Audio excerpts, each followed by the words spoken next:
Three. Hey guys, what is going on? It is Jay Campbell with the TRT Revolution podcast, and of course the author of the Definitive Testosterone Replacement Therapy Manual. And I am joined here tonight by my really, really amazing close confidant and friend, Gerald Clark, who is an amazing, amazing esoteric researcher and author. He's written two fascinating books, which I read about 8 months ago, which is The Seventh Planet, Mercury Rising. And then his first book, which was kind of the origin of that second book, was The Anunnaki of Nibiru. And it's not normal for me that I'm going out into my TRT side of things and talking about the esoteric, but people who do know me and know me closely know that I've been a massive student of this world for literally 25 years. And Gerald is truly the guy of all the people that I've read and all the people that I've met who knows more about this topic and this subject than anyone. He's done his homework, and all I can say is, Gerald, man, I love you, brother. Thank you for coming on the show tonight. How are you, man? I'm doing good. I think I messed up this document that I was trying to set up for you. So let me get that set back up. No, it's okay. It's okay. So, go ahead. Oh, there we go. Okay, I got it now. All right, now.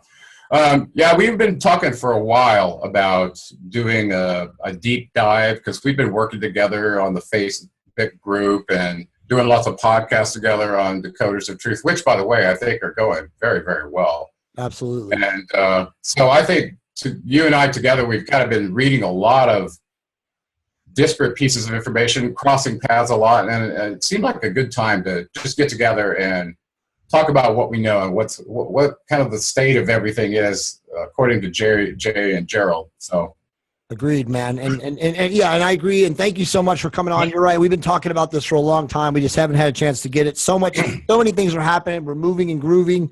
We're going to talk about a lot of those things. But first, I want to talk a little bit about your bio. And let me just introduce you real quick. I want everybody that knows me and the fans that watch this TRT Revolution podcast and then just know me. Just how did I meet you? I mean, essentially, I read your first book 2 years ago when you first published it, The Anunnaki of Nibiru. I thought it was fascinating. I had read about a year and a half before. I had read Michael Tellinger's Slave Species of the Gods. And then, of course, I migrated to Neil Freer's God Games and his other book on the Anunnaki. I don't remember it right now. And then I read your book, and it just blew me away. But I didn't reach out to you. I then read your next book, again, Seventh Planet, which was, I think I read it in December of last year. It took me a good 30 days to read. It's a comprehensive 700-page book, amazing book. And I reached out to you, like what Jay Campbell does. I reached out to Gerald and I said, you know what, man, your book completely transformed my mind. It tied everything that I've always thought and, assumed to know about what was going on in the history and the ancestry of us as a species. And what do you know it, man? The power of social media and the connection that, I had with Gerald. I mean, we're really super, super connected in a lot of different ways. He wrote back to me. And since then, again, I think that was in February of this year, we've become really, really close friends. And we haven't actually still met in person, but we talk almost daily, multiple times. Wow. So honestly, I'm just so elated and so excited to be, connected with Gerald in the way that I am. And I want people to understand a little bit about Gerald. So, a little bit about this podcast. We're going to get into his books. We're going to talk about the things that he and I are doing together. And then we're going to talk about his background in structural integration and structural work, which he is a master at. But I want to talk a little bit about his bio. So, Gerald, tell us a little bit about your story. Well, it's an interesting story. I started out being born in a Sharps Hospital in San Diego in 1963. Right here in San Diego. Excuse me, I got a frog in my throat. Okay.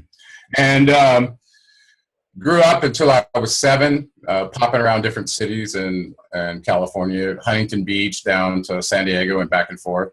And about 1970, my mother, having been separated from my father quite a bit earlier, she met a guy in the General Dynamics or GD contractor. I don't know what it was, a defense contractor where they were building systems and aircraft up in Huntington Beach. They got married, moved us back to where his family origins were, which was the northwest corner of Arkansas and up in that Four Corners region of Arkansas, Missouri, Oklahoma, and Texas, right?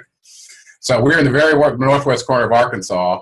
I landed there when I was about 7, went to school near the city of Fayetteville in a little tiny town called Johnson. It was just puny, right next to the railroad track. So one of the shows I did with Matt, where we were going back and forth to caves, was taken in Johnson, Arkansas, and that's the Zero Mountain Mining Corporation, right down the Sugar Creek from where we were. Okay. Wow.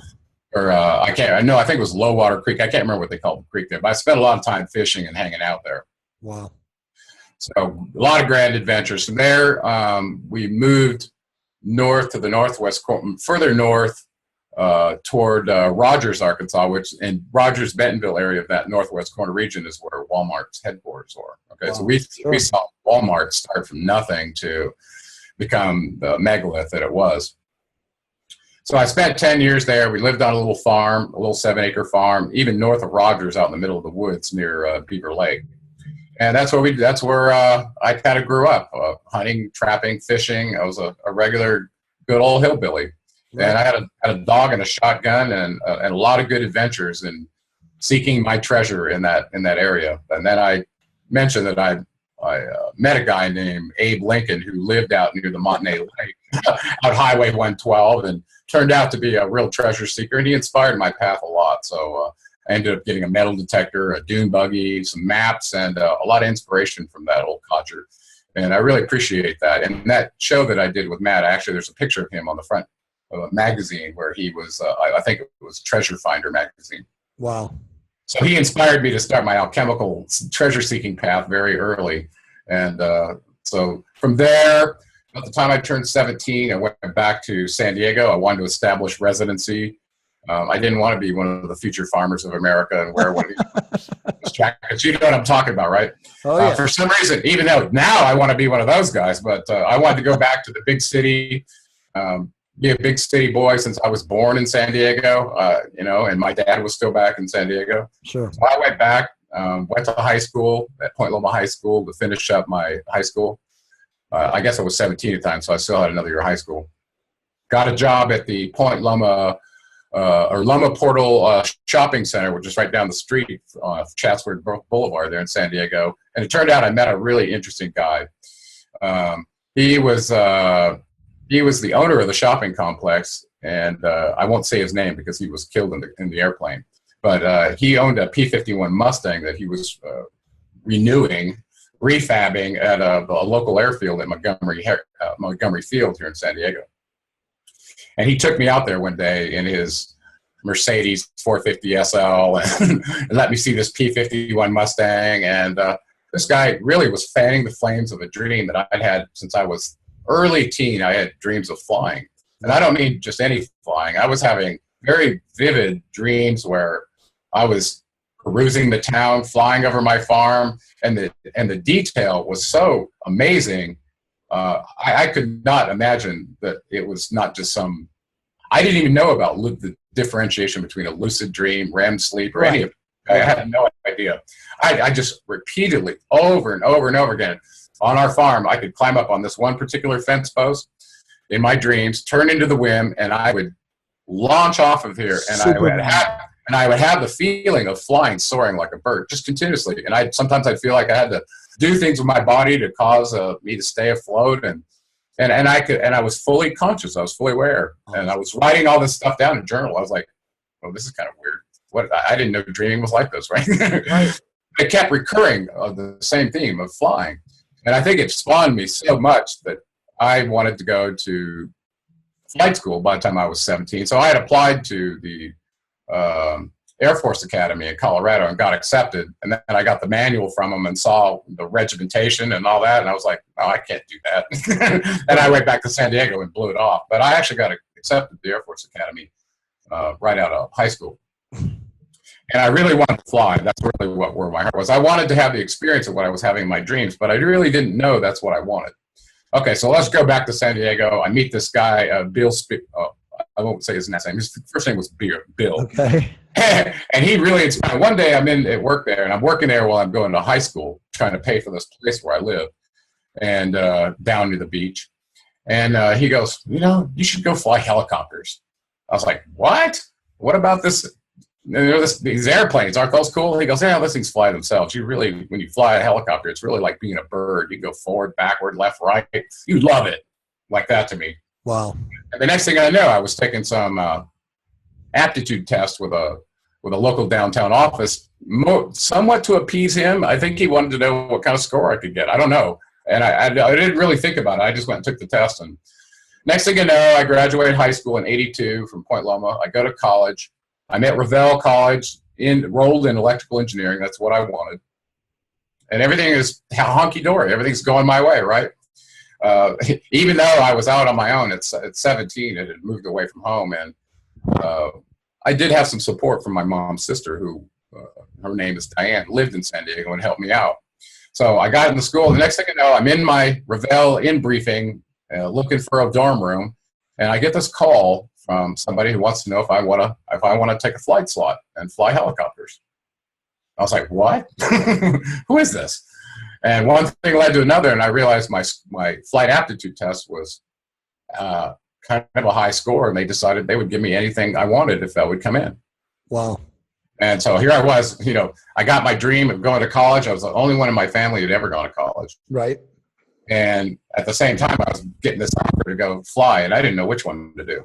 Right. I was really torn, and I wasn't mature enough to really make the decision, but I knew internally I could always come back to college, but I'd probably only get one chance at this flight thing. And I dropped everything, went and said, let's do it, signed on the dotted line, and I thought I was going right to Fort Rucker, Alabama to become a helicopter pilot in 1982. Wow. November. That's what I thought. So I got revectored over to. That's what I thought. Yeah, I got in, made it through basic training. Thought I was heading to pick up my flight training. Got revectored to Korea, to the demilitarized zone as an enlisted guy, working on aircraft as a mechanic. So I'm like, wait, this is pretty far apart from what I signed up for. So I was a little bit of a problem child over there, trying to get back to the United States to get what I wanted. So much so that I applied to the Navy to become a fighter pilot, just to get out of that situation, because that's what I wanted. I was so set on flying, I would do anything to get it. And I was immature. I didn't realize, well, what if you're in one of these craft and you're supposed to point your guns over here and blow these people up? Is that okay too? I wasn't. Right. My head wasn't at that point. Okay, I wasn't even. This was a peacetime military. I wasn't extrapolating beyond just getting access to flying. Sure. So fast forwarding, I went to Fort Riley, Kansas, where I was in an attack helicopter battalion for 4 years. I actually finally got into flight school. I'll skip that part. So I was at Fort Rucker for a long time, being around the different aircraft, getting different transitions and things like that. And I finally ended up at Fort Riley, Kansas, my last 4 years. And spent 3 of those years in an attack helicopter battalion flying Cobras as a pilot in command. I was the night vision goggle trainer, unit instrument trainer, and the master fitness trainer. Awesome. So I was the one making people really upset at 5:30 in the morning out in the street, physically pushing them, right?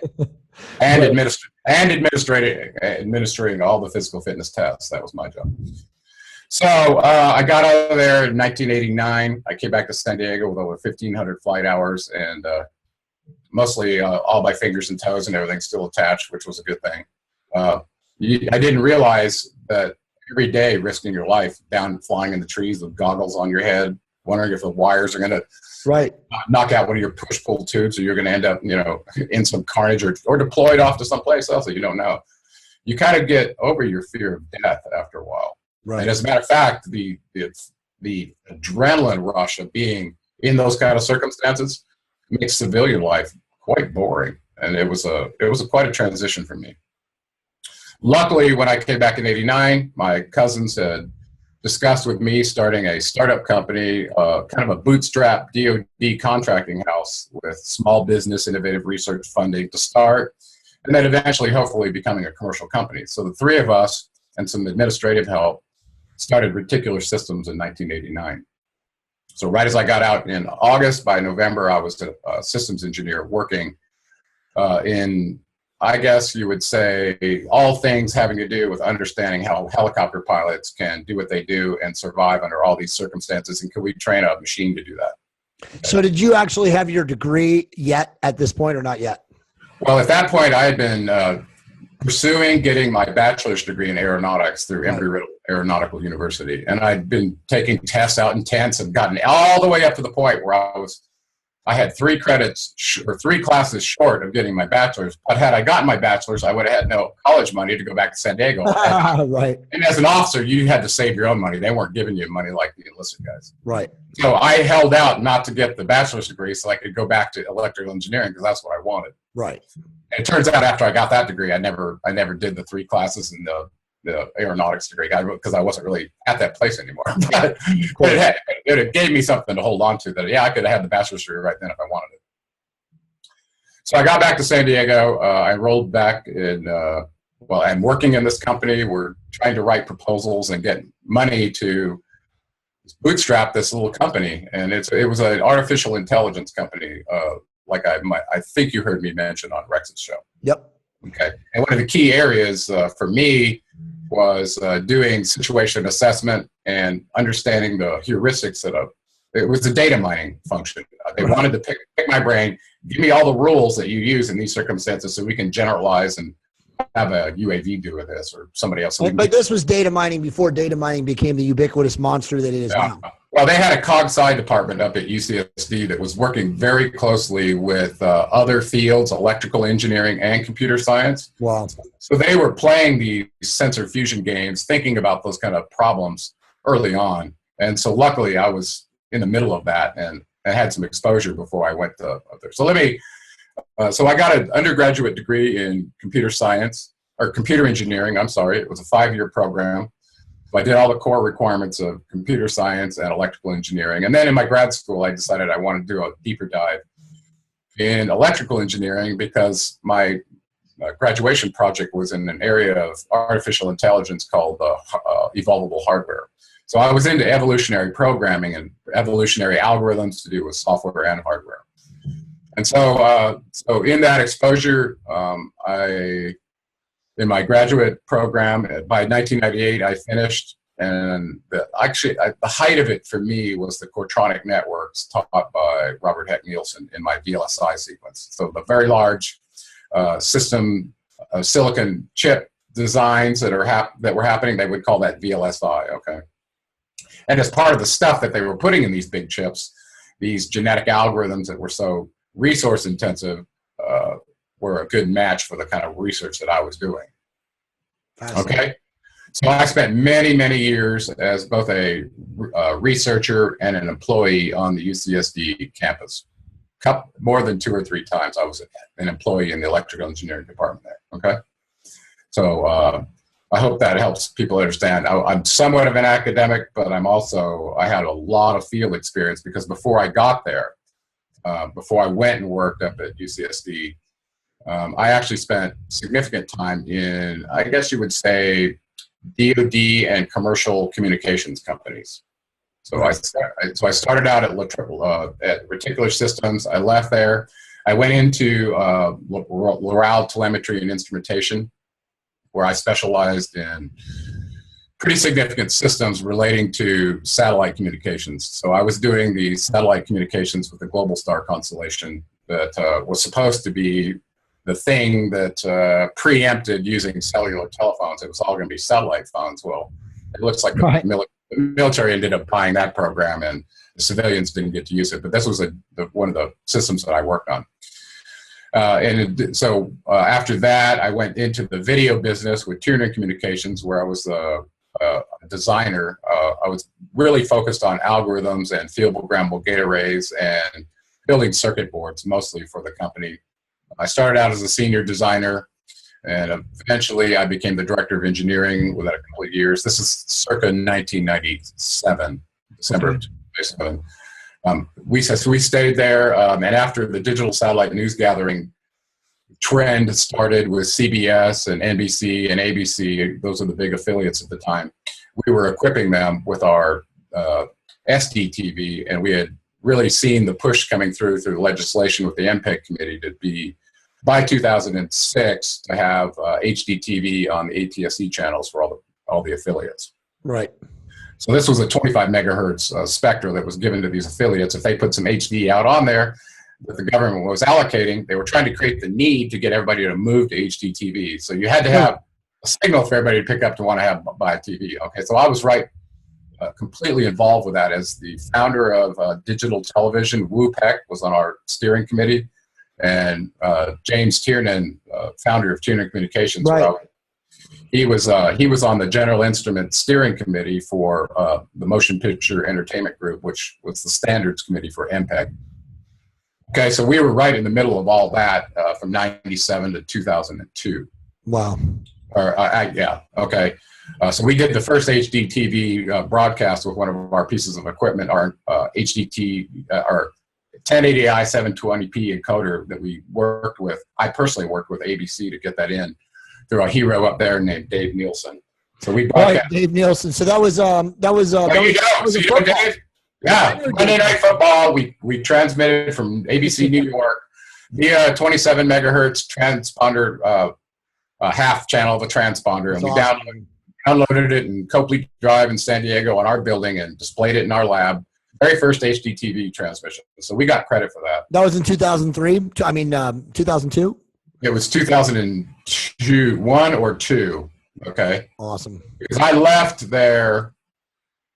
There was a systems engineer there at Tiernan who was a daughter of a Arabian prince, and I won't say whose name. But he had a PhD in physics from MIT, really smart. Right. She recruited me to go work with a really cutting edge company where physics met the market, and that was called LightPoint Communications. Awesome. So there were a couple of us that went over and did that. The founder was a German named Heinz Willebrand, who's a good friend of mine. He had been working with some close contacts in Dresden, Germany, who had a significant exposure to Zeiss optics and the early experiments with light over being modulated as a communications device from Russia and East Germany. Okay. Wow. So this very interesting older gentleman, and I'm not sure if I should name his name or not. He was our chief scientist, and I worked very closely with him to do many patents and all kinds of products for what's called the free space optical communications market. So we were using infrared lasers at both the telecom standard of 1550 nanometers and 850 nanometer vertical cavity surface emitting lasers to generate infrared energy unlicensed at a power spectral density that was not harmful to the eye. We're talking class 3M and 3A. Okay, a class M, 3A. We never had any 3B stuff because that was too much for the human eye. Okay, so it had less power than a laser pointer per spectral density area of about a 7 millimeter size that would be coincident with your pupil in your eye. So laser safe. You could shoot it through the windows of buildings, off the top of the buildings. And we were connecting these devices, replacing optical fiber in, I don't know, the Burgermeister's favorite village where you couldn't dig up any bricks in Germany. Okay. I mean, imagine what the telecom companies go through to try to get fiber to the last mile. Push fiber, yeah. They could push it all along the railroad tracks, all along between the big cities. But when you get to the city and try to get it to the buildings, this is called the last mile problem. And this is what LightPoint was trying to solve through all kinds of network configurations, mesh networks, sonnet ring closures, spinning off SLAs for entrepreneurial CLECs, competitive local exchange carriers that wanted to compete with the likes of the ILECs, the incumbents, right? So we were in that telecom war, and we had a secret weapon that whoever we gave it to, they could beat the trench and fiber people hands down. The problem was they could only do it at a certain availability number depending on the terrestrial atmosphere and whether they got coastal fog or things that interfered with the laser. Okay? Right. So one of the patents that I did was looking at ways to take the size of the photons that are coming out of our infrared spectra and see what the absorption criteria is in various things in the terrestrial atmosphere, whether it's fog or rain or smoke in Mexico City where you got smog in LA. Well, think about it. So these lasers are shooting through sideways through the terrestrial atmosphere, and if you're in a smoggy area, what kind of Rayleigh scattering or knee scattering and all the different things take away your energy to get it from A to B, so that these affect your reliabilities numbers, right?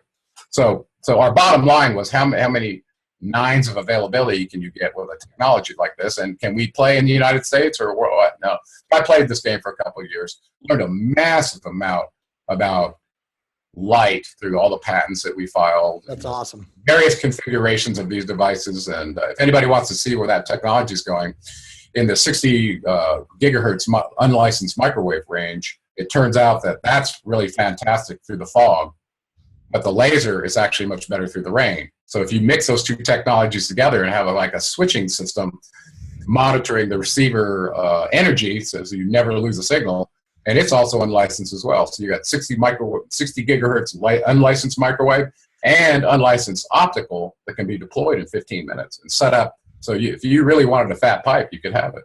That's awesome. So I probably gave you too much on that, but I really enjoyed where the physics met. No, it's not. I mean, it's your background, man. This is So where we're going with this.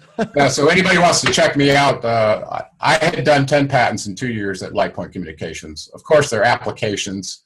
A couple of them actually made it through, and I had my name on them. And now I just went over there and checked just yesterday. I loved you out, man. Yeah, well, I wasn't around. That's how it goes. But I'm still on a patent that I got full credit for there, luckily through LightPoint. So nice. I guess they did that just to make let me know I was somewhat of a hero, even though. Awesome, yeah. So. All right. So how do we see all that amazing technical prowess and background of you to where you went with writing these books? How did that happen?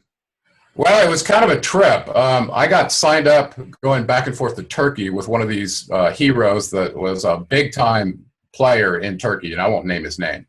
But military guy? Military? No, he was actually a mechanical engineer who'd gone to school in the U.S., but he was teamed up with a huge corporation, and I'll tell you it was Sanko Isco. Okay, and you can look if you find him, good. If not, but they're a multi-conglomerate organization in Turkey that owns a whole lot of industries. Okay.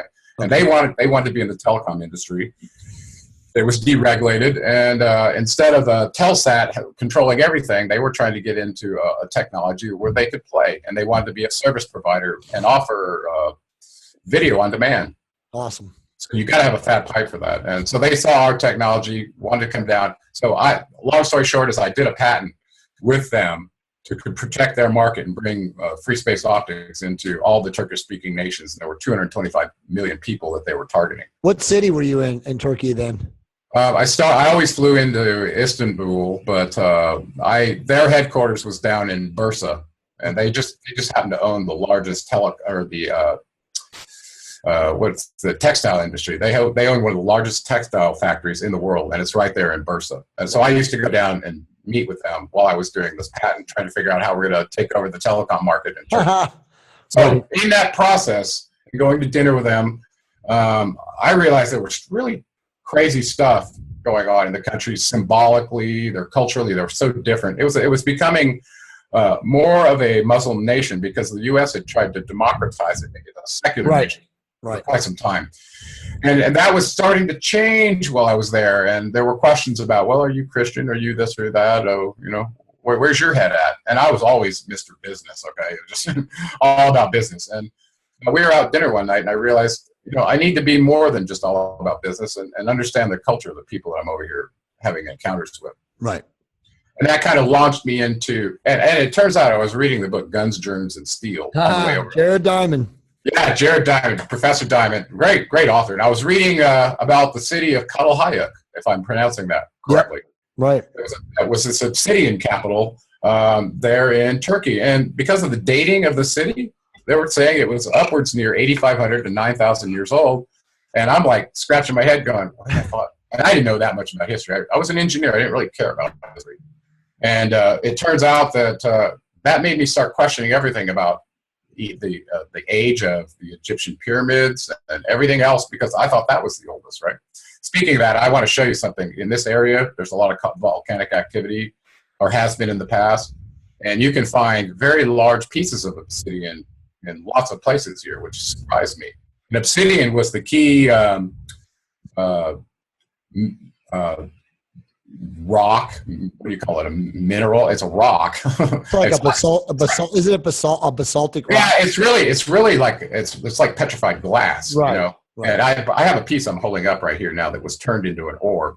Wow. This was produced in this area, so you can see it's very shiny. It's really neat stuff, and actually they make really tremendous blades and statues and stuff out of it. So the reason I bring that up is Hayek there in Turkey was the obsidian trading area for this area, and because of that, for some reason, it wasn't destroyed like some of the other ones, and they were able to get some information about it. Well, anyway, this came up while I was out at dinner with these guys, and I'm like sitting there kind of dumbfounded that I really didn't know much about their culture, and I decided, I was going to look into some of the history of the culture of Turkey, and so that I could have something to talk to. And one thing led to another. On the way back to the United States, I was looking, and this Guns, Germs, and Steel book really got me going.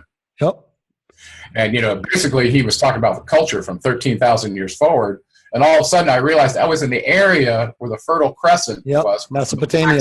The Black Sea, through the Zagros Mountains, all the way over into Persia and down into the Iraq area. There was a Fertile Crescent, right? It was not a coincidence.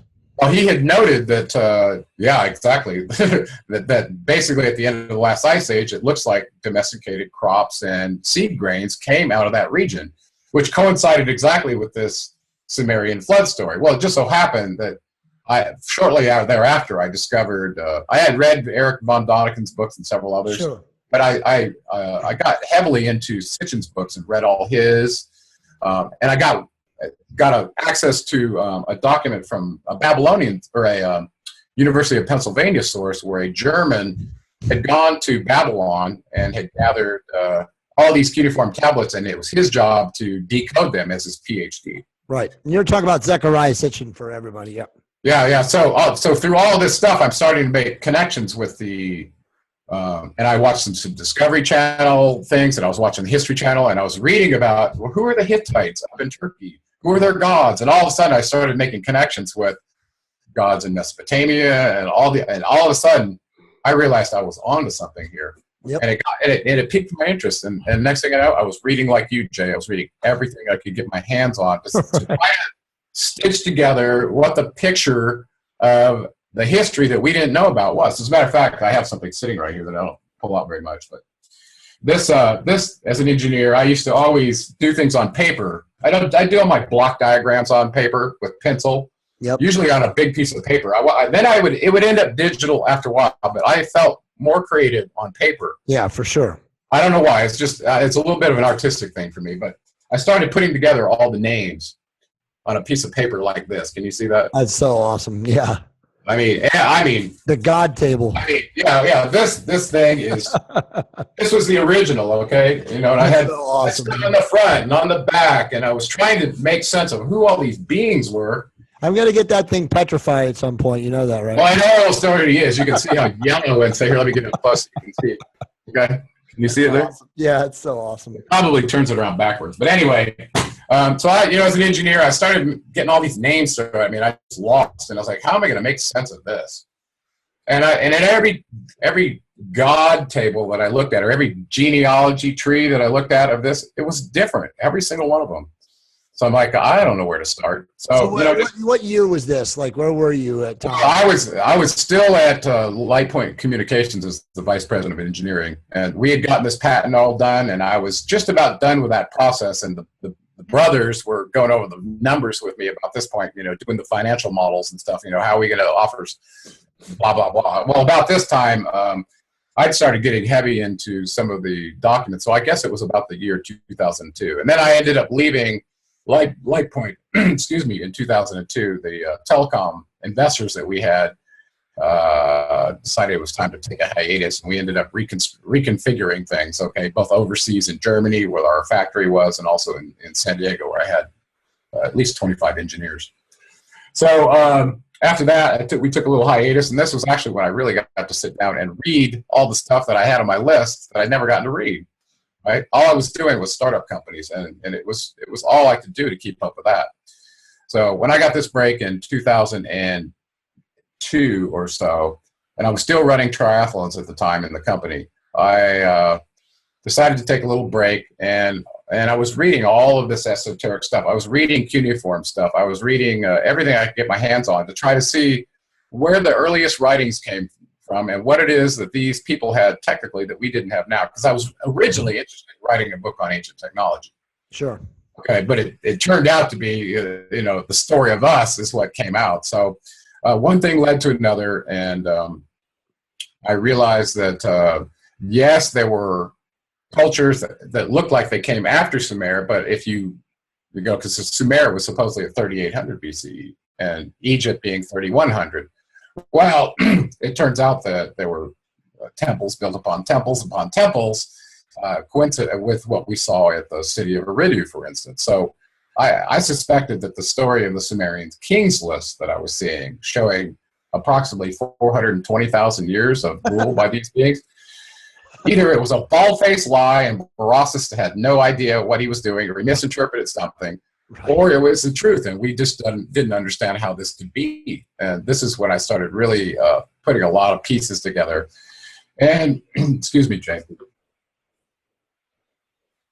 About 2004, I got my first exposure to, actually 2002, I got my first structural integration 10 series. And my boy JJ had been born about 1999. He was still in braces, and I had this motivation to find out a solution for him while I was in a state where I wasn't going to work. Right. Okay. And by the way, I was financially in a position where I was one of the lucky few where I had done enough work in startup companies where I could take 3 years, right, and focus on some things before I had to go back to the to the real world. Yeah. Well, I tried to make good use of that time, and little did I know. Now for something completely different. So I ended up going to Colorado and studying anatomy and physiology as a prerequisite to go into this structure school. Right. And through my research, I think I had found something that worked on me that I could share with my kid. Okay, so now I was going to actually learn how to do it in the school and bring it back and share it with my kid. That's what I was up to. Awesome. Okay. And he had, and I don't want to dwell on it, he had a really tough time with his structure after having open heart surgery, his ribs being put back together, his at the manubrium in his sternum where the clavicle came in, it was asymmetrical, so it would cause him to do like this with his head. So he was having a terrible time with gravity. Right. And on top of that, having braces on his legs, and he was fascially what's called low muscle tonus. And he was not strong. His connective tissue was droopy. I was so droopy it was around his ankles like a sock. I was like, this is not right. There's something. I gotta figure this out, right? I'm his dad. And one thing led to another, and I ended up discovering Ida Walt's book, where she had a kid who had polio and had learned how to change his connective tissue. Tried it out myself. Went to another race. I was motivated to get the pain out of my body as a triathlete. Okay, but I saw the power of it could help my kids, so I decided I would go and learn this. So that was about 2003. September, I learned anatomy, landed in Hawaii, where the best instructor, in my opinion, was, who'd been doing the work for 35 years. It was a real shame that he was in Hawaii, not some armpit in the United States where I had to go. So I was really happy to go there and study under him. Right. Okay. And his name was Emmett Hutchins, and I believe he's still doing the work today. Awesome. Amazing, mystical man is all I can say. Anyway, so I did that. I started taking on clients while I was working with my kid, and one thing led to another while I was running my practice out of Del Mar, California for 4 years. That led me to Tucson, where I started the Gravity Body Fitness and Structural Academy and opened a non-profit foundation to bring that kind of work to kids with special needs disorders like mine. Awesome. And that was called the J.J. Clark Foundation. Okay, it was a 501c3. So I was on a mission. I had enough clients to support me. I opened a facility that was about 3,000 square feet.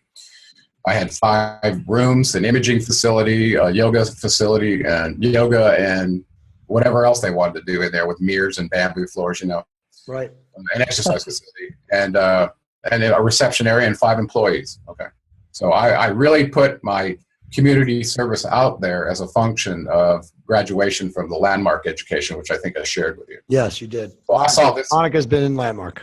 Yeah, so I saw this as the launching of my community service on a big scale, and I was going to be the possibility of possibilities to bring this work to whatever community it needed. And I didn't have a lot of money to start it, but I had a vision, and I had a lot of people supporting me that were very dedicated clients in the Tucson area. And I want to give a call out to one of them right now, Duff and Michelle Huron, who sponsored me to come over and change my life and try to change the lives of the people that were in their group, which I spent so much time with, back and forth from San Diego, back and forth, seeing these people. And they really became part of my family after a while. That's awesome. What was her name again? Duff and Michelle Heron, Hearon. Wonderful, wonderful. Husband and wife. Duff is he actually had an office there in the same complex on East River Road, where in North Tucson on East River Road in Campbell, up in that vicinity, is where he had one of his facilities. And so I was in the same building with Duff, and he was a very, very close friend of mine. Nice. Wonderful people. So anyway, from there I came back to San Diego. I ended up back at UCSD at Cal IT2 as a senior designer. And there I was working on neural networks, much like I had done in the past, using a hardware description language that's called Verilog. So I was programming those big field programmable gate arrays with algorithms to do the kind of processing that you see in neural networks today. And so I had been a graduate of Robert Heck Nielsen's in the Portronic network processing. So this was kind of a specialty of mine. So what year was this now? That was in 2008, 2009. So I worked, I think it was May of 2009 by this point, and I think I worked at UCSD for exactly 1 year at Cal IT2 at the Atkinson's Hall building on the 6th floor. If anybody is at UCSD, if they know anything about that, that is the high-tech building right next to the spaceship library. Okay. Interesting. So that was my gig. I left there to go full-time with my clients over in Arizona. I was driving over there once a month. No, I take that back. Before that, I was driving over once a month, seeing these clients for a week, and then coming back to San Diego, and then doing my contracting job as an electrical engineer. Now, I was working at a place locally in San Diego called Global Microwave Systems, where I was doing some video work to go into a box that could do MPEG-4 compression of real-time video. Fascinating. So I was doing that and doing body work, putting my hands on people at the same time. You know, really a trippy kind of thing. Well, but by this time, I'll tell you what, the stuff I had been digging into real heavily with all the Sumerian documents, the cuneiform stuff, the Atrahasis, the Eumenidus. So you were still researching all of that in your spare time? Oh, well, all of it was in my head. Okay, I had read every single one of Sitchin's books. I'd read everybody else in the space too. And I was going to source documents by this point because there was a lot of disinformation. But, you know, always the messenger. Hello, bingo! The messenger always gets the axe taken to the roots of their translation. Oh, he's wrong, blah, blah. This can't possibly be true. Well, Gerald, we know too from, you know, we won't mention names, but people in the group that there is a divine right of publishing, right? You can only go one direction. Yeah. Well, actually, I think Lloyd Pye did a terrific write-up on Zecharia Sitchin. If you haven't read In Defense of Sitchin by Lloyd Pye, the bottom line you got to walk away from that is you got no place to be breaking another man's cup to try to make yours better. Put yours out, and if you think you can do better, do it. Right. But to try to disparage other people to try to lift yourself up, you know how much I hate that. Yep. Oh, yeah.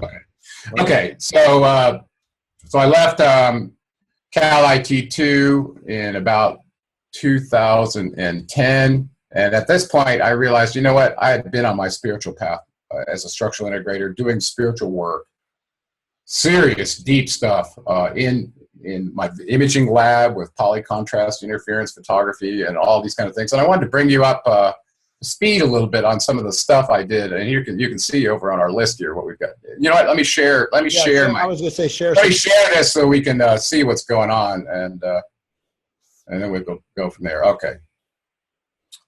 Okay, buddy. Can you see this document here? Yep. Let me bring these pictures up here that we had before. So where did it go? There it is. Okay, here's your pictures. Okay, so I wanted to show you a little bit about what I was doing with structural integration, first of all. So I'm going to bring up the skeletal system so we can at least talk about what it is, the lines and planes that we were talking about. Okay. Yep. Okay, well, what is structural integration? Well, who cares? Well, I went through this myself, had it done to me. I really didn't understand what it was. I was getting massive changes in my body, hanging up on my gravity boots and all kinds of things in my garage. And I was a pretty physical person. I like to work out. But I knew I had real problems because when I was the VP of engineering at LightPoint, just sitting at my office desk, oftentimes in my chair, I got so uncomfortable from all the stuff we were doing training at lunch, running, biking, swimming, and I never really stretched or I knew or was in touch with my body. It was just a routine for me, okay? So I want to just do a couple things and look at this middle image right here. So if you had this image right here, and here's the human ear and your shoulder and your pelvis and your knee and your ankle, if that plumb bob truly could be lined up on a human body like that, then you would be erect in what we know to be the gravity field that actually runs orthogonal to the earth, right down that line, exactly like that. So that's how gravity hits your body, is the same as that plumb bob, okay? And then, so that's a very important line to a structural integrator. The other one is a mid-sagittal line. You can see this line splits the body right in half on the left here. And you can see the same thing in the back. Actually, while we're in here, I want you to look at something crazy on the human pelvis. Look at the holes, these are called foramen back here in this ditch. And then look at the little holes right along here, along the sacrum. It's very, very bizarre. Imagine, you know, you've got this electrical conduit here with all these ribs hanging off of it that all have nerves going in and out, you know, so it's a crazy structure, okay? But I wanted you to look at it also from the standpoint of how, if it was a pole standing up in this field right here, how much on the front is on the front of the pole versus on the back, okay? See the rib cage, the head, and everything kind of hangs off the front, and Emmett used to call it an upended beam. So you take this beam up and everything's hanging off the front of it, okay? Well, if that's the case, you can see that the weight of the ribs, the head, everything's going to be pulling down in the front. And so the back has to do the opposite of that. So you've got this idea of a push-pull in a model to try to understand how the human works. Now, so what we're interested in is getting this structure so that the being can be up like this, because what happens if you stand like this and gravity actually treats you like a broom pole? Okay, so this is the motivation. If you've got something perfectly vertical in the gravity field, it has the least amount of effect because it's translating down the midline of the weight of that body. Okay, and it just so happens for a human that midline runs right down the center of your spine. Okay, so think about it in terms of dissipating weight. Okay, so you've got this structure of your body. The only impact point you have on the ground is your feet down here. And depending on how those feet are standing will determine how all the weight of your mass is distributed down into the ground, because that's how the force is felt upon us, like a force is pushing down. Okay. I don't want to belabor that too much, but I wanted you to get a start with that. And then the key to structure work, according to Ida Rolf, was a free and mobile pelvis. Okay, so here's the pelvis here. And all this connective tissue that attaches all along the top of the edge of the pelvis here, and everything that connects the leg into the pelvis, this is all an issue, okay? If this pelvic device here, and your axis of symmetry, right, where your legs come into the pelvis here, if that is horizontal, everything above it that sits on it has the possibility of being horizontal as well. If you've got a rotation here in this ball joint that goes into the os coxa, the side of your pubic, so you've got the ischium, the ilium, and the pubic bone. The three pieces of the pelvis.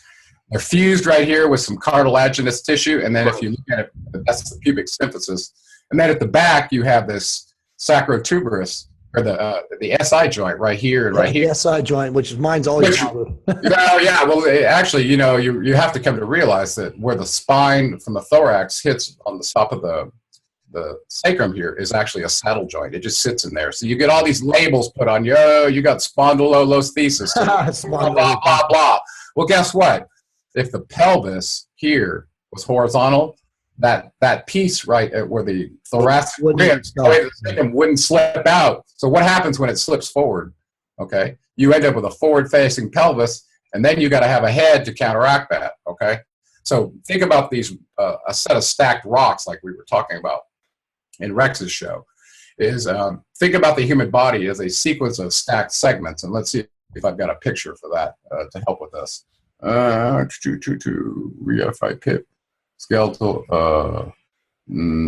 I guess I may not. Okay, maybe I do. No. Oh, here we do. Yeah, we do right here. Okay, so let's look at some different models of the body and how gravity could do to you what it does. How does this go wrong? how does our body end up like this, Jay? Right. And you know, and I know, if you put somebody in front of a grid chart and a plumb bob, there's hardly a single person that isn't deviated both on the mid-sagittal line and on the transverse line. Yep. Which means, and the more active and athletic you are. Yeah, look at this terrible circumstance here in the bottom right-hand corner where he's got a scoliotic curve in here. Crazy. And after how many sessions? 10 sessions. They got this out of there and got him back to there. That's the power. That's the power of structure. That guy feels a lot better. Oh yeah! Imagine what that's doing to your energy, right? Think about a structure, your antenna, as how it impacts the energy that you're receiving. That guy is so unaware in the left picture. It's insane. This one, yeah. Actually, if you just kind of look at this generically without looking at a person, and just think about the lines and the planes. Okay, so this is the grid chart behind you. And if you looked at them front, back, left, and right, like I did, and took pictures every time, right?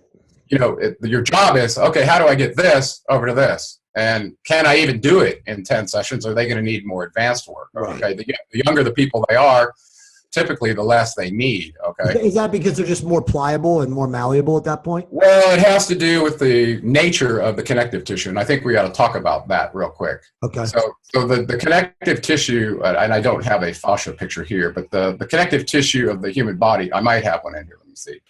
If I had the muscular system up, I could pull it up. But anyway, let's pull up one more picture just to have it up here again so we can talk to it. How about this one?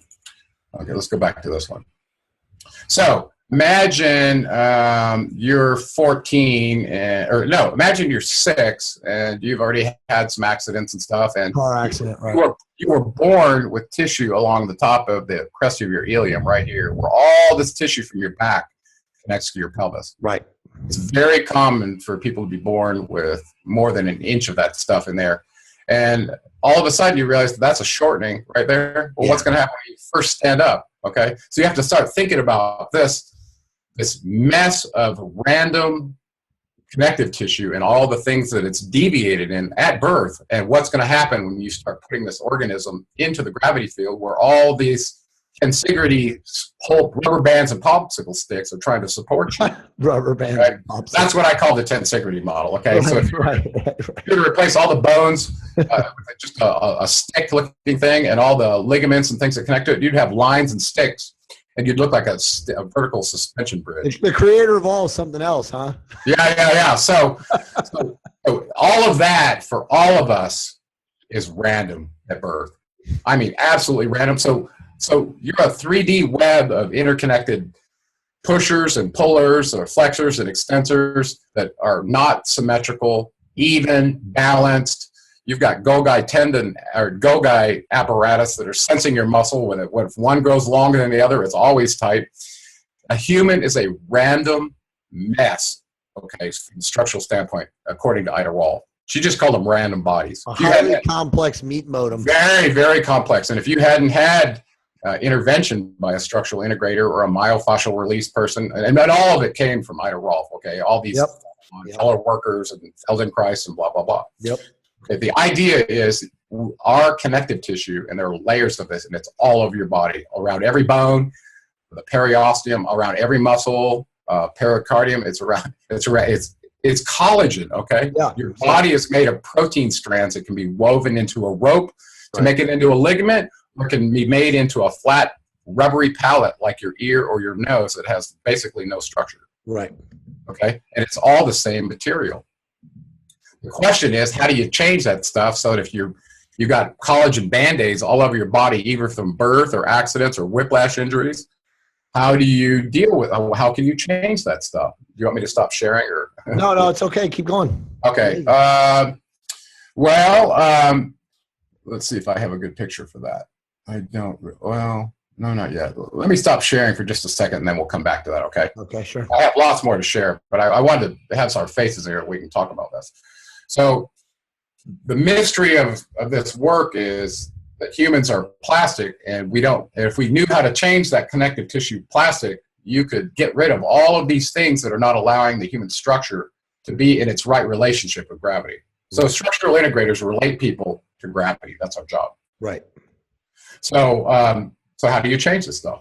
You take collagen into a lab and you try to change it with anything and it's dead tissue, it doesn't change at all.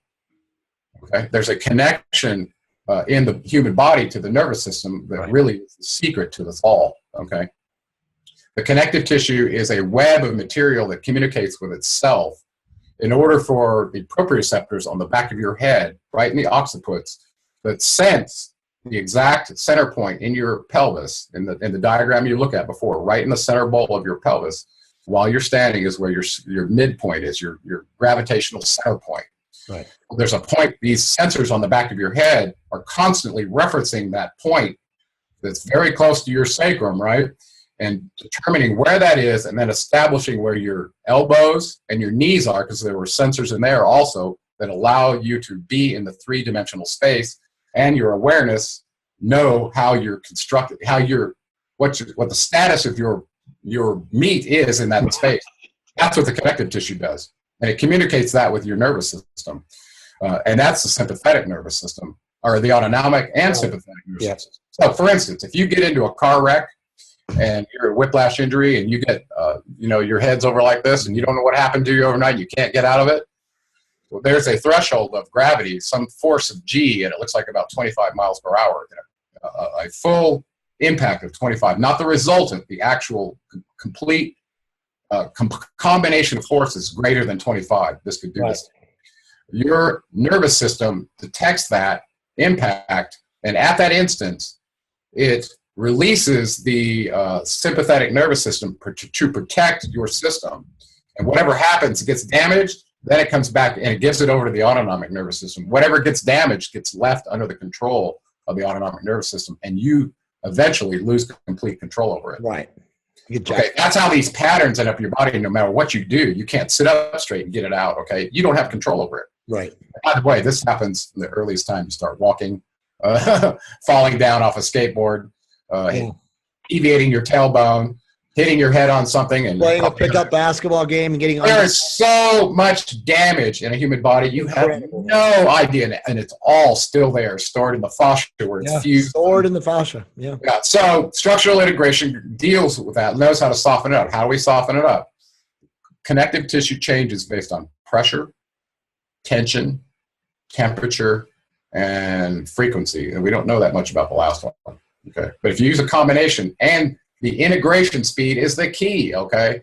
So if you know how, Gerald, what would you say the percentage of people that get this done to them? Less than 2%? Well, in the 60s, apparently when it came out and it was big, Ida Rolford got her recipe and had her clan following her in the 60s. Right. And mostly athletes and kind of advanced conscious seekers found out about it. And it was one of those things on the list where this is something you have to have if you want to be. Of course. If you want the freight train to evolution of consciousness back in the 60s, they were talking about freight trains. Now the way it's implemented is you want the highest energy state in your body possible. Mix the bullet train of evolution near conscious that structure work will give you, coupled with a full movement like yoga or something slow in the field like yoga or Tai Chi, along with a movement repatterning like some other exercise. Okay. Let me just say this, just for my listeners and for people listening. Obviously Gerald's been talking a lot about this. I am a firm believer in this. Monica and myself both see an ART, an active release technique. We also see a fascial stretching technician, regularly, like either once or twice a month, both. And then we also get regular chiropractic. And I know Gerald's not a big chiropractic fan because most of the guys don't know what they're doing. But anyway, I just wanted to put that. There are very good chiropractors out there, especially the ones that understand that fascia does not respond well to rapid motion. As a matter of fact, how did you get into the whiplash in the first place? A rapid motion that the fascia couldn't handle. Okay. Right. Fascia changes at a very slow rate. Imagine I'm pushing on something and I want to change it. We're talking about a rate like that. Right.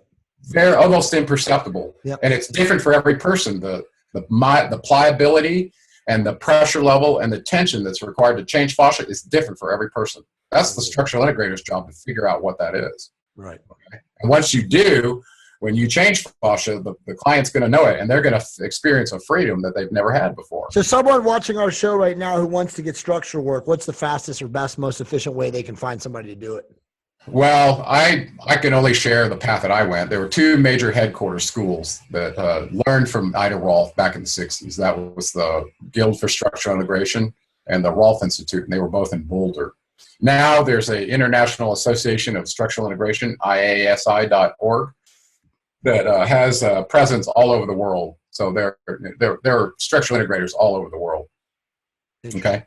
So the website, I'll give it out right now, is rolfguild.org. I just went there the last couple of days, and I got a little concerned. I'd never seen that you couldn't search for a practitioner, and some of their applications were down with a dialog box saying, hey, somebody ought to pay the bills, or we're going to shut this down. So I don't know what's going on with the Guild for Structural Integration. That's the school I went to. But that's the first time and since 2004 I've ever seen that message. And they could be under attack, because I have to tell you, fascinating. Structural integration wakes up the human energy body. Absolutely. For somebody that knows what they're doing, in 5 weeks' time, you could launch somebody's Kundalini energy and actually have them in a place where they're processing so fastly they really need a guru, and they got ahead of themselves. Okay, so what I want to say is there's enough of a community that's formed now for people to deal with the kind of changes that structural work brings. Mm-hmm. Find out about those too before you launch off onto this on your own, and then make sure you know where you can get the resources you need, because you're going to go through changes you've never experienced before. Okay? Absolutely. Right. And I know I've had hundreds of clients, and I see the power of what this does. Okay, when people discover the feeling of gravity in their human energy body lighting up for the very first time, it's a mystical encounter, and it'll shake your personality at the core, and you'll become a believer in this work, and you might need some people to talk to about it. Yeah, I mean, there's so few people that really have ever experienced this. It's unfortunate because it's so opposite of mainstream medicine, and we're obviously not here to disparage mainstream medicine, although that could be a whole nother show. Well, you know, I didn't even realize this was possible. I was learning this work to share with my kid, okay? Right. And all of a sudden, my energy started changing. While I was in a position to write a graduate paper as a practitioner over in Kauai, where I studied this. Okay, so I spent quite a bit over there, teamed up with Emmett, learning what he knew, and I took very, very, very good notes. As a matter of fact, Krista and I had such good notes on the work that we should probably publish what we know. Okay, so have we talked enough about SI? Do you understand it? Did I go too deep? No, I'm glad you got a chance to talk about it, because obviously we talk a lot about it in the Decoders of Truth. Here's a model that I like, okay? If the human body's like clay, okay? Right. If you let it sit out in the sun for a while, it's kind of take down and go wide, and gonna bake. If you're in the desert, it's gonna lose its moisture and get hard. This is what happens to connective tissue. If you don't own it, it's gonna go to sleep, and it's gonna become a source of cancer. Okay, so the idea is you can reawaken connective tissue. Your sympathetic nervous system can have control of it, and it makes you an extreme athlete because you have complete control of your body. Okay, that's why athletes have always liked this work. Okay, so they get into the zone without any trouble whatsoever. And Ida Rolf used to call the process of turning and she didn't know her cars, okay, but she used to say it was like turning a Ford into a Jaguar. That's true. That's true. And I used to see this with the athletes that I would work with. You could with the right understanding as a structural integrator, you could turn an athlete into an absolute winner.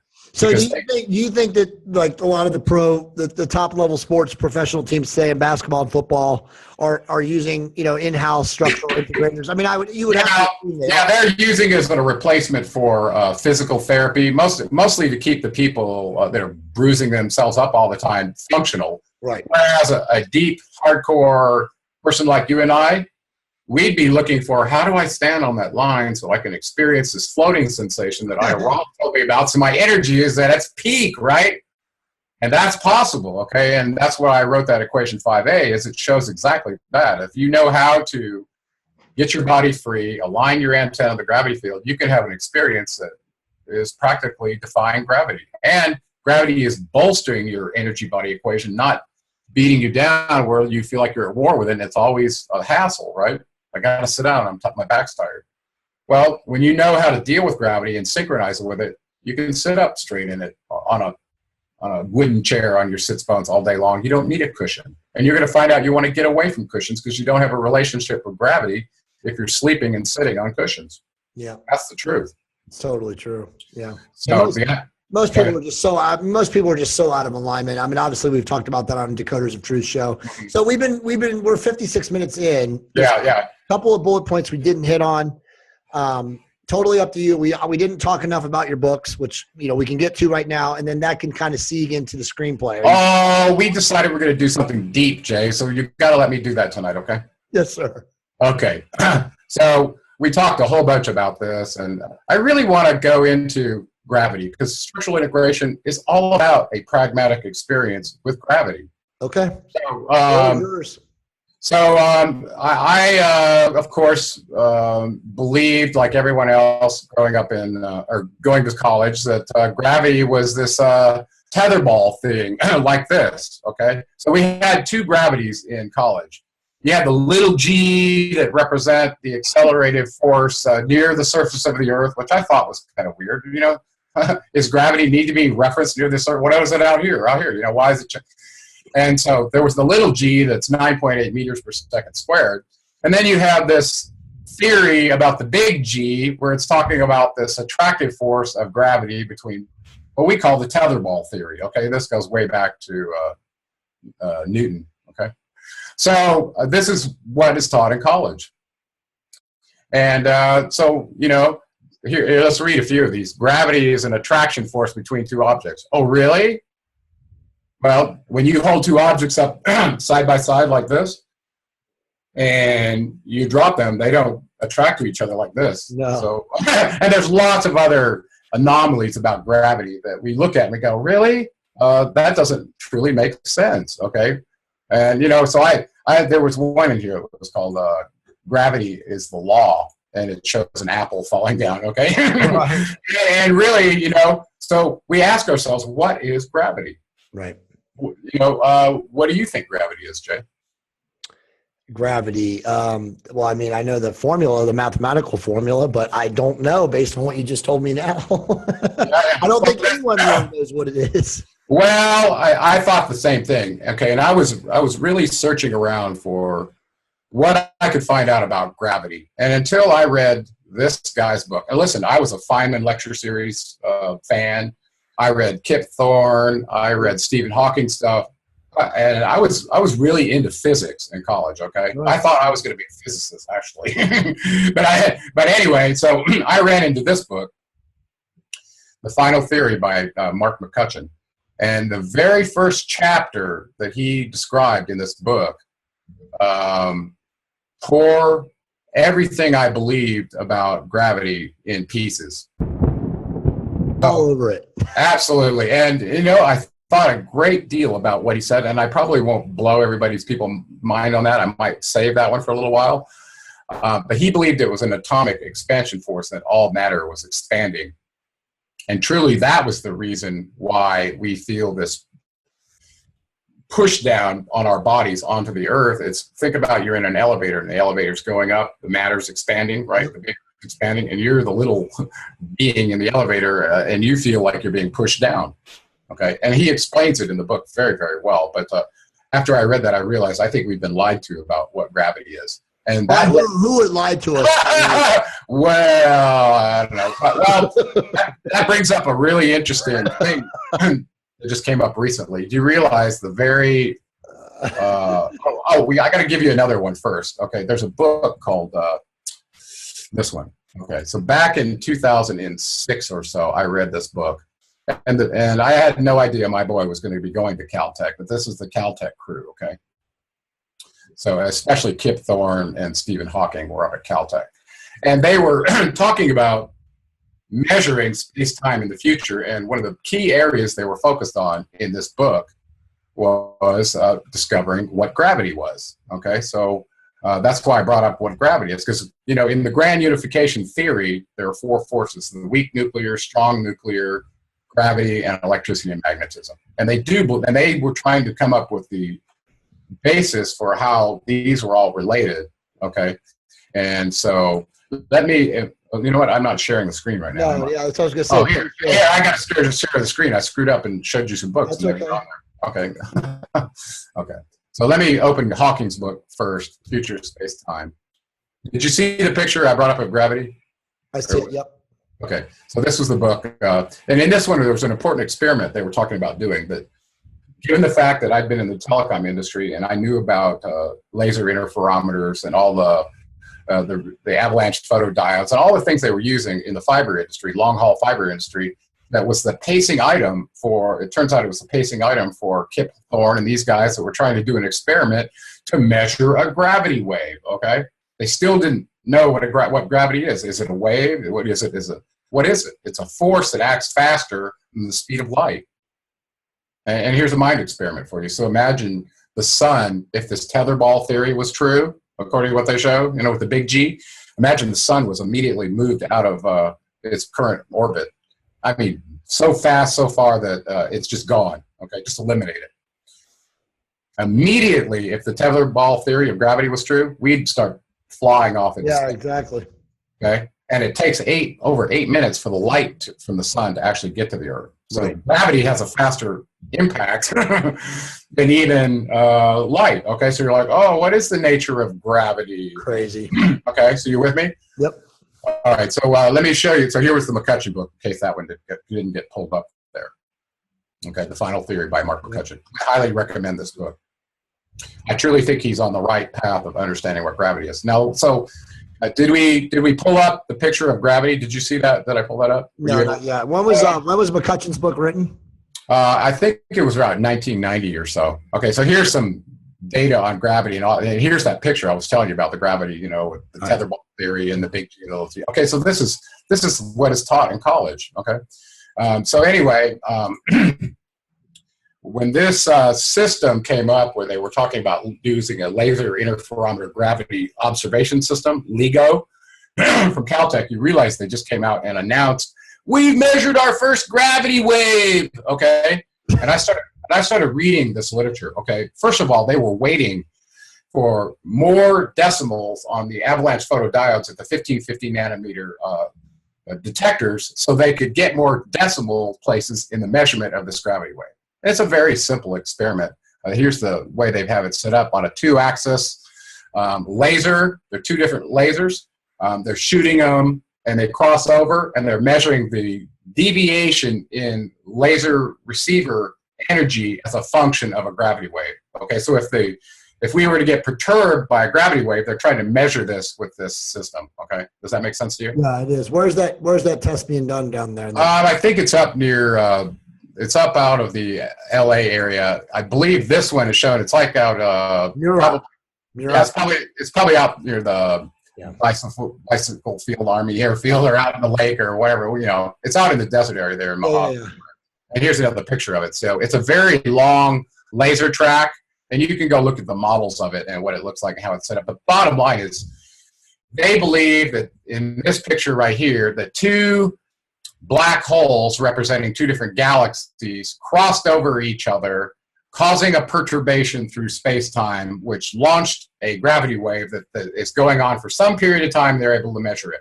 I heard this, and my little scientific hackles went up, especially after reading the Emerald Tablet and realizing that the creator of all did stuff to the void, including the laws of time and the laws of creation of matter. Okay, and gravity clearly has influence on matter, whether it's animate or inanimate matter. Right. So all of a sudden, I'm going, wait, they're blaming this transient gravity wave that's coming through as a happenstance of 2 galaxies that bumped into each other. And I'm like, no. If time is a somatic vibration from the creator of all, then the forces that were created to segregate these events had to be eternal as well. So the idea that gravity is an accident and that LIGO just happened to pick it up, that's right out there with the same guy who's saying, you know, this Herculobus Nibiru thing. Yeah, we can't mention his name. Well, we won't make his name. He's from the same organization, okay? Hello, bingo! Exactly. So I'm telling you that their model, they may be measuring a gravity wave, but it's not the happenstance of 2 black holes crossing over each other with the destruction of a galaxy, okay? Not that that might not send a warp into the gravity field, but it's not the source of gravity, okay? That's BS. All right, and that's what I wanted to say about that. And I've been waiting to say that for a while. Do tell, man. Do. Oh, I know. So actually, I think we hit some heavy duty stuff tonight, and based on the kind of stuff I talked to, all that stuff hung together. Yeah. I was going to do the lighting coding of the reality matrix with you, based on my discussion from the holographic nature of the universe with Thaw. And that might be a little more than people can take in one night, but I still want to do that with you. Let's cue that up, because I think this is a good one. So let's give people a little teaser what we're talking about here. Okay. As in this model, there's a creation reality from the creator of all, where the laws of matter are understood to be able to take this energy that we're starting to talk about, mixing it with the components from the periodic table of the element, at least on this planet. There might be some other periodic table of elements on another planet that we don't have, right? Well, in the local rules of what we're talking about here is clearly all the material forms that we see in our hologram, our simulator, are stitched together by energy, because energy and matter are completely related. Right. And actually, when we do my energy body equations, that's a good time to do LERM at the same time, I think, because it's that level of depth. Is that fair? Okay, so the idea that energy stitches matter together from the periodic table of the element and produces rocks, trees, tables, chairs. Us, Jay, yep. We are made of the same material. So the fact that we're mostly space and some water, and a chair is mostly some wood, collagen woven together. Okay, all these bonds and these different ways of putting the periodic table together and creating matter. To us, it's real, but in the reality of things, energy is neither created nor destroyed. It only changes state. So when you take a piece of uranium and it's destabilized, like uranium-235, and you expose it to a blast and trigger its instability even more, we can calculate how much energy is released from that matter. That's what that equation lets us do. And that's true for you as a human, too. So I came up with an equation for not only that, but also applicable to us, and taking into account the very, very important part of what is gravity. Because why do I say that? It shows up in the denominator of the equation. And if you ignore it, it doesn't ignore you. Gravity never shuts off. It never stops. And the end result is, if you don't play the gravity game, you will end up probably looking like, where is my... falling over, broken down. Yeah, lordotic. Oh, I'm sorry, I got the wrong one. Yeah, exactly. We don't have to go there again. But if you do that, and you end up with a system that is a mess. It looks like this. And guess what that does to your antenna?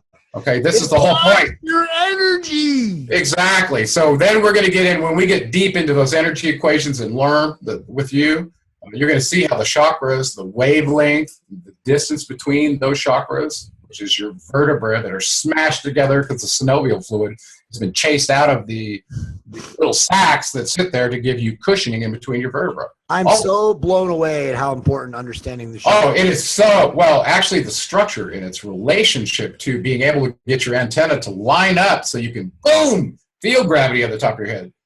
Listen, it takes work. You watch a yogi, okay, somebody who spends 20, 30 years every day in their routine, and they get their body so limbered up.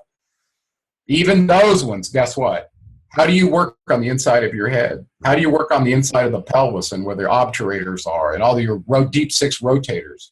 Listen, if you don't know the structure of the body, it's very hard to do that for yourself. And oftentimes, and you can do a lot for yourself.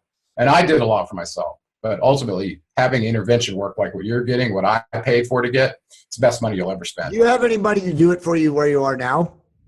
I do, actually, and I'm actually very blessed for that. I trained Krista to be a structural engineer. I'm going to stop sharing this desktop. Oh, that's completely awesome. I didn't know. Yeah, so in 2010, I put her through a 10 series.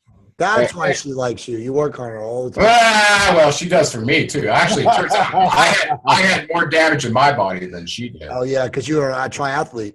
Yeah, well, it was just rough. I played football, offensive guard, defensive end. I know a lot of barroom. Got a lot of trees. I grew up with rough brothers where, this was just is just a machine for me. And if it took me from point A to point B and I got my mission done, that's how I treated it until I actually woke up and realized that I had to treat it like my temple. Just like in your dreams, you were flying. Who's to say you weren't really flying? Yeah. Well, in my Mercury, 7-planet Mercury rising, in one of those chapters, I talked about some of my experiences of hang glider. OBEs. Well, I was trying as a hang glider pilot. I got out of the Army and I was bored to death. Yeah, I remember those chapters. I started flying hang gliders, which was that's still insane, dude. I can't even imagine. I won't even do that shit when I'm in Mexico. Oh yeah. Well, I don't know. After being in a helicopter for 7 years, a hang glider was more like the bird flight that I wanted when I was a kid. Right. And that's what spawned me to go off on this path anyway. So I think this was all part of my. Do you still have dreams, by the way, of flying? I do. As a matter of fact, actually, after doing Robert Monroe's books, I have to say, for years I was able to bring myself to an out-of-body experience state at will. That's amazing. And I had written. I've never read his books. Do you recommend I pick up those books?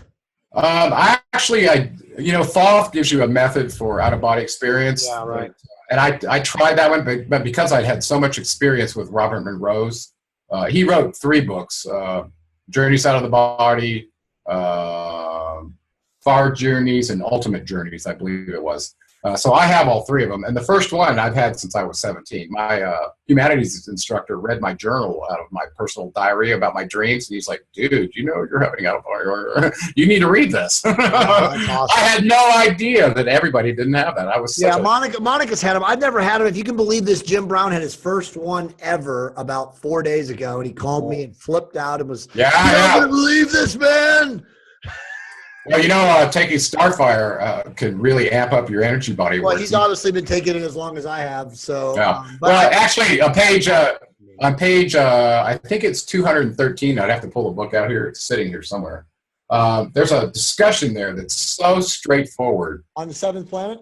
No, on Journeys Out of the Body. And actually, I put it in the 7th planet. I did put that in the 7th planet because I compared Thoth's method for having an out-of-body with Robert Monroe. So I did write the instructions down there, but there's more detail in the book. And this guy has an institute. I think it's in Virginia. Yeah, I've known about it. I've heard from people that have gone there. I do know some people in my network that have gone there, and they rave about it, man. Yeah, it's like he set up a little scientific lab to help people learn to have out-of-body experiences. So it's pretty neat. You don't think the CIA's gotten a hold of him, though, and used his technology and his techniques? Well, even if they had, you're talking about something that is a very much fundamental part of you, and they really can't control that once you're in your energy body form. You're in complete control. And that, people are afraid of it. And actually, that's the biggest barrier to people being able to do it is the fear. Yeah. Yeah. The fear of the unknown. And I think Robert Monroe does a good job talking about that. Let me go back to our itinerary. We kind of jumped around a little bit. And make sure I got everything covered I wanted to cover with you. Did we? Yeah, we talked about that. Okay. So we said we were going to kind of skip this LERM and put it in with the hardcore energy. I want you to talk about the synchronicity you felt with me, just briefly, if you think we have time. Yeah, no, for sure. And also where we are right now and what's going on, because you and I have been pulled together by synchronistic forces that are disparate forces. Oh, I think it's the same force, but we were on different fronts of the theater. Agree. No, I agree. I'll just say my thoughts. I'm definitely a person now who my wife has taught me. Monica Diaz, obviously, most people know her. Gerald and Gerald's wife Krista are now friends, and they do their own stuff together too. But I really do feel that I manifested meeting Gerald. I've always been a huge student of the esoteric, and I was a big, believer in the whole theories of, the Sumerian tablets and the Enuma Elish and the Atrahasis and all this stuff. And then I'd read all of Sitchin's works. I read Michael Tellinger. And again, I read Freer, all these guys. And then finally I just read Gerald. And, when I read Gerald's Anunnaki of Nibiru, and he started talking about the latent DNA circuits and the structural, integration, the tuning of our DNA. It was the first guy or the first person, or really the first theoretical concept that I had read that made sense to me. And again, I'm a body person, an energy body person, as Gerald. Well, I have to tell you, I was optimizer.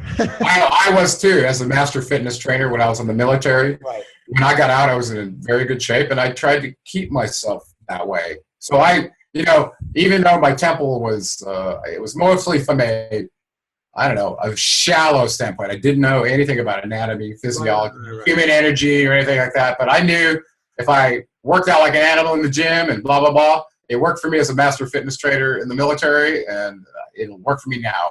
And by the way, I was pretty hardcore. I mean, for 17 years, I worked out. Yeah, I'm sure you Back and by, chest and tri, legs, cardio, probably a lot. As a matter of fact, a lot of our synchronicity has to do with me recognizing. I'm sure. I mean, I'm sure you of where I was. Okay. Yeah, and you've got the genetics, and so when I read your book, the first one, the Anunnaki of Nibiru, I did have all that biological background and systems and understanding, so it deeply resonated with me. And of course, I reached out to Jim, and I said, Jim, you got to read this book, and then he read the book, and then for some reason, again, life gets in the way. I didn't even know your next book came out. And, like everybody today, I was surfing Amazon, and all of a sudden I saw your book, and I was like, ah! And that was, when did it come out? It came out in September of last year, right? No, I brought that out January of 2015. January of 2015. I was trying to have it done by my birthday, which was. Well, it's unbelievable that I didn't even know. Well, I had my team working so hard from. But 11 months later, I didn't even know about the book, and then all of a sudden I read it, and it just, like you said, it was just like the luminosity of, my electrocapacitance just exploded. Well, it's funny. I didn't know I was going to write that book, Jay. I was still in the process where I was doing all the radio shows and the marketing for the first book. Right. And I actually have to tell you, after 2013 August until that point, I was tired. I'd done a lot of shows. I'd done a lot of stuff. And I was like, gosh, the idea of writing another book and having to promote that the way I did this first one. Well, it's funny, Gerald, and I haven't said this to you, and I'll say it now on the show, but your second book blows your first book away, okay? And here's the most amazing thing to me about it, and this is just the typical Amazon situation. The average person is going to read a simpler book, and obviously the Anunnaki of Nibiru is a very lay, broad-based book for people to come on who know nothing about the Anunnaki. So it was very celebrated. You have over 340 reviews on Amazon, which is phenomenal, and you only have like 70 reviews on Seventh Planet, and it makes me laugh because the Seventh Planet is literally like a megalithic work.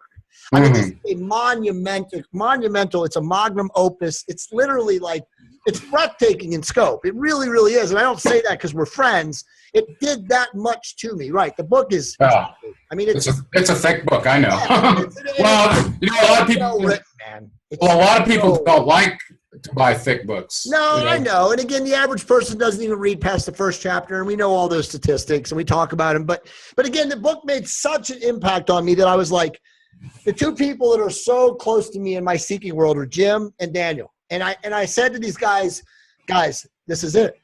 This is the book that has tied all of the theories and the beliefs and all these other guys, and obviously, as you know, there's brilliant authors out there that have not been able to tie everything together, in my opinion, like you did. And so I reached out to you, and like I said, you're the kind of guy, you got back to me, and literally within like 2 or 3 weeks, we started building a relationship. I started using your Starfire Gold. We met Krista.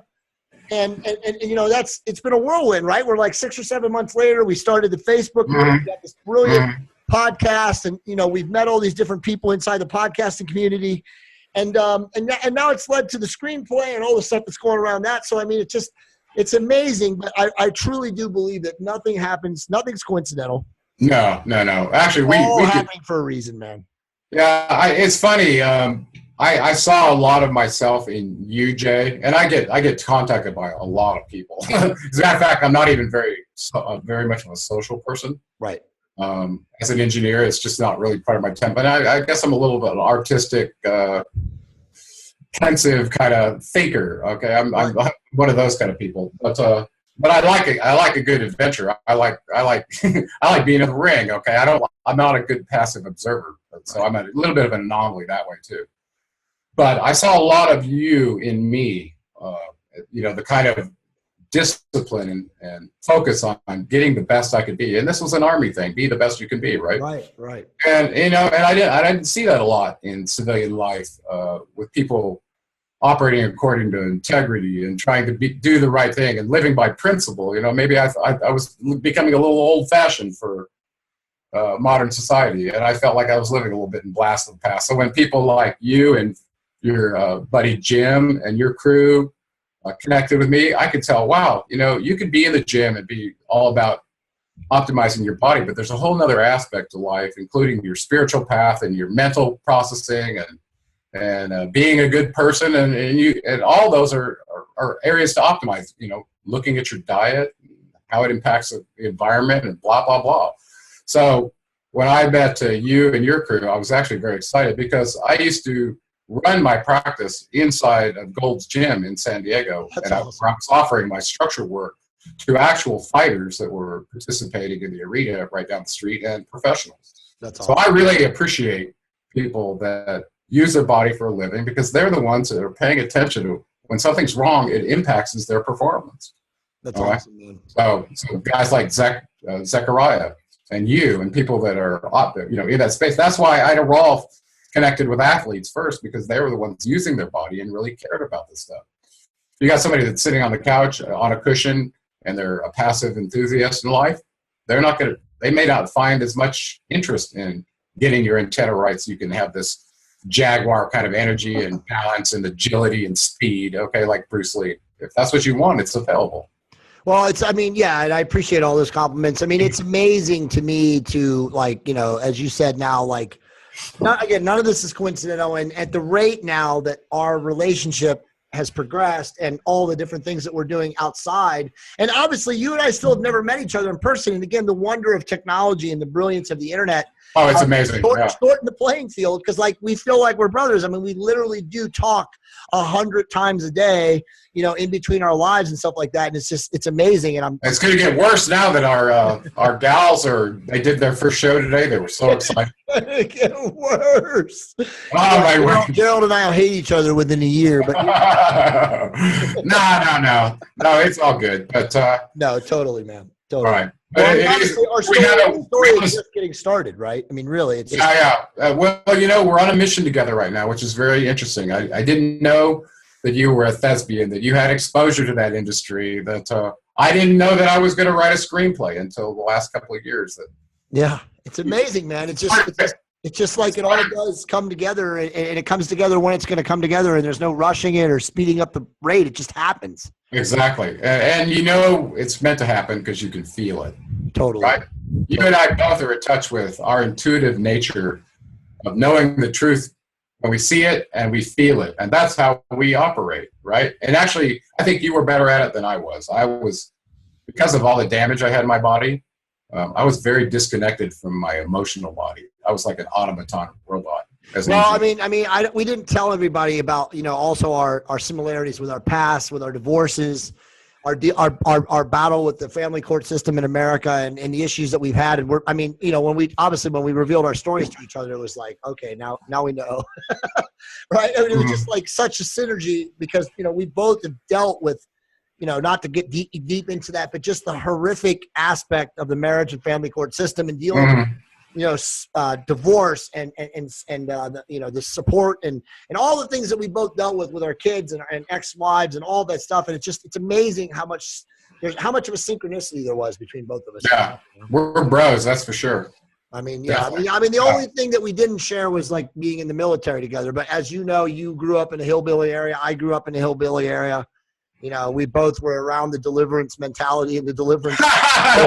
Did you do any trapping and hunting when you were young? You know what? I never did any trapping, but a lot of fishing. You know, some hunting, but around that, I mean, that's all they did. You know, in South Georgia, just deer hunting. That's all anybody. Oh, you were in South Georgia. Yeah. Where exactly? Where were you? So my mom and dad. So I went to high school for 1 year in Atlanta, but I went to college at Georgia Southwestern University in Americus, which is down towards the Panhandle, the swamp. The nearest big city there was Tallahassee, Florida.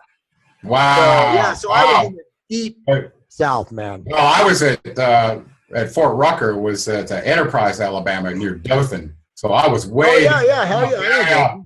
Yeah, that's where I was for it. Gerald, I actually, Jimmy Carter was from Plains, which was really close.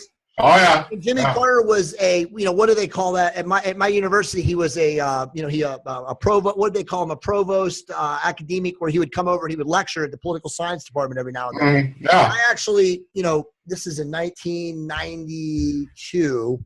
I actually had dinner with Jimmy Carter and I talked to him. I'm not kidding you, for 90 minutes, and we talked about UFOs and aliens.